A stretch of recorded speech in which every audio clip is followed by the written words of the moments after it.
నమస్కారం. రామాయణ కథలో ఉన్నాం మనం. ఋష్యశృంగ మహర్షిని అయోధ్య నగరానికి రప్పించారు. ఆ తర్వాత ఏం జరిగిందో చూద్దాం. దశరథ మహారాజు అంటే కొంతకాలం ఋష్యశృంగుడు అయోధ్యలో గడిపిన తర్వాత వసంత ఋతువు వచ్చాక వసంత ఋతువులోనే యజ్ఞం ప్రారంభించాలని నిర్ణయించారట. తాకట్టులో ఉన్న బంగారాన్ని విడిపించి ఆ రోజు ఆన్లైన్ రేటుకే మేము కొంటాం. Sharma gold company. ఋష్యశృంగ మహర్షిని ఋత్విక్కుగా స్వీకరించారు. అంటే యజ్ఞం చేయడానికి ముందుండి యజ్ఞాన్ని నడిపించేందుకు ఆయన్ని స్వీకరించి తాంబూలాదులు ఇచ్చి సత్కరించి, అయ్యా మా యజ్ఞం చేయండి మీరు అని ప్రార్థించారనమాట. ఆ తర్వాత ఏం చేశారు, ఆయన ఋత్విక్కుగా ఉండటానికి అంగీకారం తెలిపి యజ్ఞానికి కావలసిన సంభారాలన్నీ సిద్ధం చేసుకోమన్నారు. ఈ యజ్ఞం అంటే 2 రోజులు 3 రోజుల వ్యవహారం కాదండి, ఇంచుమించుగా 2-3 సంవత్సరాల కాలం పడుతుంది. పైగా రాజులు చేసే యజ్ఞాలు బహుపెద్దవి, అశ్వమేధ యాగం మరీ పెద్దది, సమయం చాలా తీసుకుంటుందన్నమాట. అయితే ఏం చేశారు, యాగాశ్వాన్ని యాగశాలలో నిలపమని ఆదేశించారు. ఒక ఉత్తమ అశ్వాన్ని సెలెక్ట్ చేస్తారనమాట. అశ్వాన్ని ఒకదాన్ని నిర్ణయించి యాగశాలలో అట్టబెడతారు, యాగశాలలోనే కట్టేసి ఉంచుతారు. ఈ దశరథుని ఆదేశాన్ని శిరసావహిస్తూ వశిష్ఠుడు, మన సుమంతుడు వశిష్ఠుడిని, పురోహితుల్ని, ఇతర బ్రాహ్మణుల్ని అందరినీ యజ్ఞశాలకి పిలుచుకొచ్చారట. పిలిపించేసరికల్లా వాళ్ళంతా అప్పుడు చేయవలసిన యజ్ఞాన్ని నిర్విఘ్నంగా పూర్తి చేసి దశరథ మహారాజుని ఆయుష్మంతులైన వంశాభివృద్ధి కారకులైన 4 కుమారులని పొందమని ఆశీర్వదిస్తూ యజ్ఞాన్ని, హోమాన్ని పూర్తి చేసేశారు.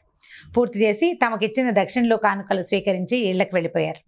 అక్కడి నుంచి అంటే మొదటి వసంత ఋతువులో మేధాశ్వబంధ స్నపన అంటే అశ్వమేధం చేయటానికి సెలెక్ట్ చేయబడినటువంటి అశ్వాన్ని నిలపటము, తర్వాత దాని స్నపనము, ప్రోక్షణ, తర్వాత విమోచనం, యాగాశ్వాన్ని వదిలిపెట్టడం.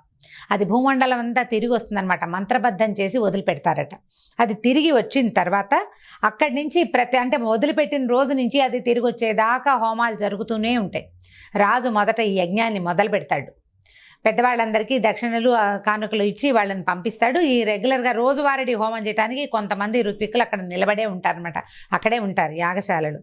ఈ విధంగా 1 సంవత్సరం చేయాలి. ఇట్లా యాగాశ్వాన్ని వదిలిపెట్టి ఇక్కడ 1 సంవత్సరం సవిత్రాది హోమాలు చేస్తారు.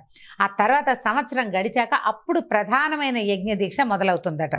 1 సంవత్సర కాలం ఈ యజ్ఞకర్మలు నిర్వహించిన తర్వాత మళ్ళీ వసంతకాలం వచ్చిన తర్వాత దశరథ మహారాజు యాగశాలలోకి ప్రవేశించాడు. ముందుగా వశిష్ఠుడి దగ్గరికి వెళ్ళి ఆయన ప్రార్థించాడు, నువ్వు నా శ్రేయోభిలాషివి, మా వంశానికి కర్తవి భర్తవి, అన్ని నువ్వే గురువి, నువ్వు ముందుండి నన్ను ఈ యాగం చేసేందుకు నడిపించిన ఆయన అని ప్రార్థించాడు. అప్పుడు ఏం చేశాడంటే ఆయన యాగ కర్మల్లో నిష్ణాతులైన ఎందరో బ్రాహ్మణులని పిలిపించారట వశిష్ఠ మహర్షి. చాలా రకాల క్రియలు చేయాలి దీనికి, వాటన్నిటికీ నిష్ణాతులైన వాళ్ళని పరీక్షించి వాళ్ళని పిలిపించుకున్నారు. తర్వాత వాస్తు పండితులు, శిల్పులు, శాస్త్రవేత్తలు, తాపి పని వాళ్ళు, వడ్రంగి వాళ్ళు, ఇట్లా ఎంతమందినో పిలిపించారు. పిలిపించి ఏం చెప్తా అంటే రాజాజ్ఞని శిరసావహించి ఈ యాగం చూడటానికి వచ్చేటువంటి మహారాజులందరినీ, ప్రజలందరినీ, ఋత్వికులని, బ్రాహ్మణులని గౌరవించేందుకు యథావిధిగా ఏర్పాట్లు చేయమని అందరినీ ఆదేశించారు. దేశాల నుంచి యజ్ఞం చూడడానికి వచ్చే రాజులందరికీ ఉండడానికి విడుదలు ఏర్పరిచారు. ఈ యాగశాలలు నిర్మించబడ్డాయి. అయితే ఈ యాగశాలలు నిర్మించడం ఒక ప్రత్యేకమైన శిల్పమట. ఏదో 4 కర్రలు పాతి పందిరిలాగా వేయటం కాదు, ప్రత్యేకమైన స్వరూపాలతో చేయాలి. దానికోసమని ప్రత్యేకంగా శిల్పులని, వాస్తు శిల్పుల్ని కూడా చాలా మందిని పిలిపించారు. అన్ని పక్కల నుంచి వచ్చారనమాట. అయితే వాళ్ళకి ఏం చెప్పారంటే మొత్తం అధికారులందరినీ, సైనికుల్ని, సేవకుల్ని అందరినీ పిలిచి ఒక చిన్న మీటింగ్ లాగా ఏర్పరిచి ఈ దేశాల నుంచి ఈ పనులు చేయడానికి వచ్చే వాళ్ళని జాగ్రత్తగా చూసుకోండి, వాళ్ళు మనకి సరి అయిన పని చేసి అందిస్తేనే మనకు వచ్చే అతిథులందరూ సంతోషిస్తారు. వాళ్ళంతా ఈ యజ్ఞం చూడడానికి వచ్చి సంతోషంగా అంటే కంఫర్టబుల్గా గనక ఉంటే ఈ హాయిగా సంతోషంగా ఉండి యజ్ఞం చూసి రాజుని దీవిస్తారు. రాజు యజ్ఞం చేస్తున్న ఫలితం ఇబ్బడి ముబ్బడిగా ఉంటుంది కాబట్టి జాగ్రత్తగా వచ్చిన వాళ్ళందరినీ బాగా చూసుకోమని అందరినీ ఆదేశించారు. అక్కడి నుంచి వాళ్ళంతా ఎప్పటికప్పుడు ఇలా అన్ని రకాల అధికారాలు ఎవరికి ఇవ్వవలసినవి వాళ్ళకి ఇచ్చి వదిలిపెట్టారనమాట. ఒక్కొక్కళ్ళు ఈ పని ఇంత మటుకైంది, ఈ పని ఇంత మటుకైంది అని వచ్చి వశిష్ఠ మహర్షికి అన్నీ చెప్తూ వచ్చారు. ఆయనే ఈ మొత్తం ఏర్పాటంతా చేయించారనమాట. తర్వాత ఏం చేశారు, గృహ నిర్మాణాలు, ఇతర సౌకర్యాల కోసం అంటే నీరు బాగా దొరకాలి, ఆహారానికి వెతుకులాట ఉండకూడదు, చల్లదనానికి అవసరమైనటువంటి ఏర్పాట్లు ఉండాలి, చలి రోజుల్లో అయితే వెచ్చగా ఉండేందుకు ఏర్పాట్లు ఉండాలి. అన్ని ఏర్పాట్లని నగరంలో చేయించారు. అంతేకాకుండా మన చుట్టుపక్కల రాజులందరినీ పిలుచుకురండి, పిలవండి, ముందు ఆహ్వానాలు పంపించాలి, శుభలేఖలు పంపటం అనమాట. రాజ్యాల రాజులనే కాకుండా చుట్టుపక్కల రాజ్యాల్లో ప్రజల్ని కూడా ఆహ్వానించారు. తర్వాత చాతుర్వర్ణాల వాళ్ళకి అందరికీ వారి వారి గౌరవానికి తగినట్టుగా వాళ్ళకి పిలుపులు పంపించమన్నారు. తర్వాత ఇంకా చెప్తున్నారు, సర్వవేదాంత వేద్యుడైనటువంటి మనకి దగ్గర బంధువైన జనక రాజర్షిని, మిథిలా నగరాధిపతి అయిన జనక రాజర్షిని స్వయంగా వెళ్ళి పిలుచుకురమని సుమంత్రుణ్ణి ఆదేశించారు. జనక రాజర్షి కూడా ఈ పుత్రకామేష్టి పేరుతో జరగబోతున్నటువంటి అశ్వమేధ యాగానికి విచ్చేశారండి, ఆయన్ని కూడా పిలిచారని చెప్తున్నారనమాట.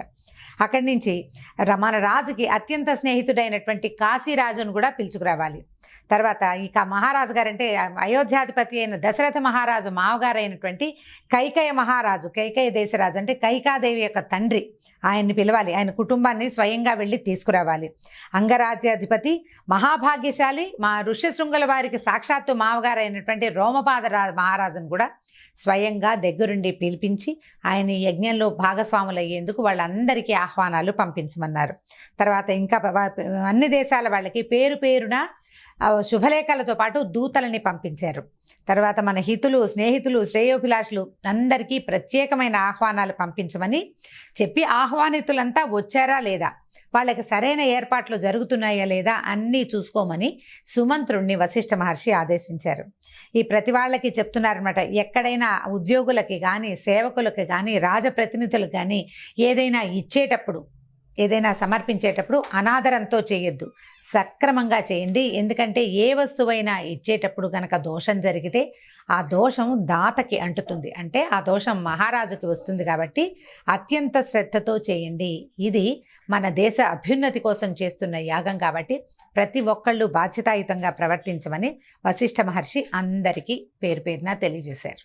నానా దేశాలకి చెందిన రాజులు అందరూ ఆహ్వానాలు అందుకుని సకాలంలో అయోధ్య నగరానికి చేరుకున్నారు.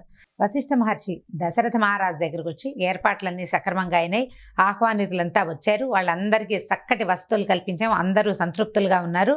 అనేక దేశాధినేతలంతా రత్నాలు, విలువైన వజ్రాభరణాలు ఎన్నో కానుకలుగా ఇచ్చారు, అవన్నీ కోశాగారానికి చేర్చాము. ఇక నువ్వు యజ్ఞ విధిలోకి ప్రవేశించు, మొత్తం ఏర్పాట్లన్నీ అయినాయి, అందరూ నిన్ను చాలా మెచ్చుకుంటున్నారు, ఇక యజ్ఞం ప్రారంభించమని చెప్పారు. తర్వాత దశరథ మహారాజు వశిష్ఠుల వారు మరియు ఋష్యశృంగుల వారు ఆదేశించిన విధంగా ఒకానొక శుభముహూర్తాన యాగశాల యందు ప్రవేశించారట. ఆయన్ని ముందుంచుకుని, ఋష్యశృంగుడిని ముందుంచుకుని యథాశాస్త్రీయంగా కల్పోక్త ప్రకారంగా, ఇప్పుడు ఈ శాస్త్రీయత మనకు సక్రమంగా తెలియదండి, అప్పటి పద్ధతులు వేరేగా ఉన్నాయి, పూర్తిగా వేదోక్తంగానే కల్పోక్తంగానే చేయబడేవి. ఆ విధులు ఏమిటి అనేది కూడా మనకి అవగాహనకి రాదు, ఒకవేళ వివరంగా చెప్పినా అది మనకు అర్థం కాదు. ఇవాళ రేపు మనం ఆ విధులు ఏవి చూడటం లేదు. అయితే ఈ విధంగా యాగం ప్రారంభించబడింది. సంవత్సరం గడిచిందట. యాగాశ్వం తిరిగి యాగశాలకి వచ్చి చేరుకుంది. దశరథుడు సరయూ నదికి ఎక్కడ చేశారు ఈ యాగశాలని? సరయూ నదీ తీరానికి ఉత్తర భాగంలో నిర్మించబడింది. అక్కడికి ప్రవేశించి యాగాన్ని పునః ప్రారంభించారు, మళ్ళీ ప్రారంభమైందనమాట. వీళ్ళంతా ఏం చేశారు, మొత్తం ఉన్న బ్రాహ్మణులు, ఋత్వికులు అంతా శాస్త్రోక్తంగా యజ్ఞ విధిని పూర్తి చేశారు. ఇంద్రుడికి సోమరసాన్ని తీసి ఇంద్రుడికి హవిస్సును సమర్పించారు. తర్వాత మధ్యాహ్నం అంటే 3 సవనాలు చేయాలి, మొట్టమొదట మొదలుపెట్టారు. తర్వాత సంవత్సరం తర్వాత మళ్ళీ మొదలుపెట్టారు. యాగాశ్వం తిరిగొచ్చాక మళ్ళీ ఇలాగ 3 యజ్ఞాలు అయిన తర్వాత అన్ని రకాల దానాలు చేశారట. అక్కడ ఆకలితో ఉన్నవాడు కానీ, అలసిపోయి ఉన్నవాడు కానీ, అస్వస్థతకి గురైన వాడు కానీ ఆ ప్రాంతంలో లేకుండా పోయారు. ఎవ్వరు లేరు. ఎవ్వరికీ ఏ ఇబ్బంది కలగకుండా అన్ని రకాల జాగ్రత్తలు తీసుకుంటూ ఎక్కడ చిన్న లోటు కూడా రాకుండా ఈ యజ్ఞాన్ని పూర్తి చేయబోయారనమాట. యాగం జరిగిన నాళ్ళు బ్రాహ్మణులు, దాసులు, మునులు, సన్యాసులు, స్త్రీలు, పురుషులు, చిన్న పెద్ద చాతుర్వర్ణ్యాల వారు తృప్తిగా భోజనం చేశారు.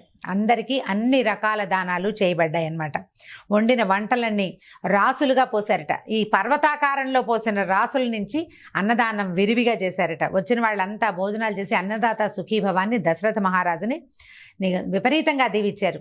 ఆకాశాన్ని అంటేంత స్వరంతో ఆశీర్వచనాలు చేశారట.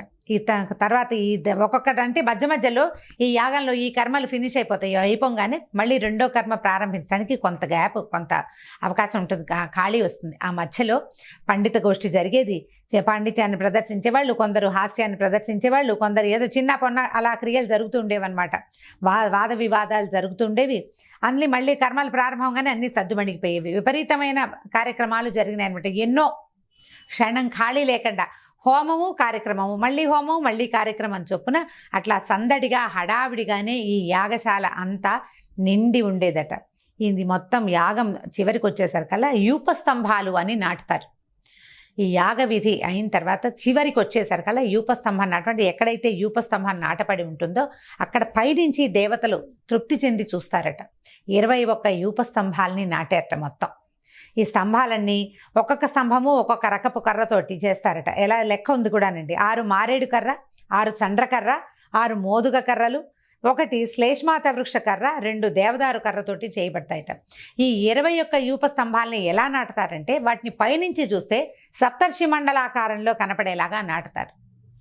ఎన్నో జంతు బలులు అవి కూడా ఇవ్వబడతాయని ఆనాటి కాలాన్ని బట్టి అలా జరుగుతూ ఉండేవన్నమాట. ఇట్లా ఈ మొత్తంగా యాగ విధానం తెలిసినటువంటి ఋత్విక్కులు అంతా కూడా ఈ మొత్తం యాగ క్రియల్ని పూర్తి చేశారు. చివరికి అశ్వమేధ యాగం పూర్తయింది. వపాధూమ గంధం అని ఒక గంధాన్ని వాసన చూపిస్తారు. ఇక్కడ జరిగేటువంటి నానా రకాల క్రియలలో ఎలాంటి దోషము ఈ హోతకి, అంటే ఎవరైతే ఈ యజ్ఞ గృహస్థు ఉన్నాడో ఆయనకి అంటకుండా ఉండేందుకు వపాధూమ గంధం అని ఆ గంధాన్ని రాజుకి వాసన చూపిస్తారనమాట. ఆ ధూమగంధాన్ని స్వీకరించిన తర్వాత ఈ మొత్తం అశ్వమేధ యాగం పూర్తయిపోయింది. ఇది మొత్తం 3 రోజులు చేస్తారు అశ్వమేధ యాగం. దీంట్లో బోలెడన్ని పేర్లు ఉన్నాయండి. మనం బాలకాండ కనుక శ్లోకాలతో చదివితే కొద్దిగా కొంత వివరం మనకి అర్థమవుతుంది. దీంట్లో ఎలా చేస్తారో చూద్దాం. 2 వాక్యాల్లో చెప్పేస్తాను. మొదటి రోజు చేసే క్రతువుని చతుష్టోమం అంటారు. 2వ రోజు చేసే క్రతువుని వృద్ధక్యము అంటారు. 3వ రోజు చేసే క్రతువుని అతిరాత్రం అంటారట. ఈ 3 రోజుల్లో ఒక జ్యోతిష్టోమ యాగం, ఒక ఆయుర్యాగం, 2 అతిరాత్ర యాగాలు, ఒక అభిజిత్ యాగం, ఒక విశ్వజిత్ యాగం, ఒక ఆప్తోర్యామ యాగాన్ని చేశారు. ఇన్ని యాగాలతోటి అశ్వమేధ యాగం పూర్తయింది. అశ్వమేధ యాగం అయిన తర్వాత దశరథ మహారాజు ఋత్విక్కులతో కలిసి ఏం చేశారో వచ్చే భాగంలో తెలుసుకుందాం. నమస్కారం.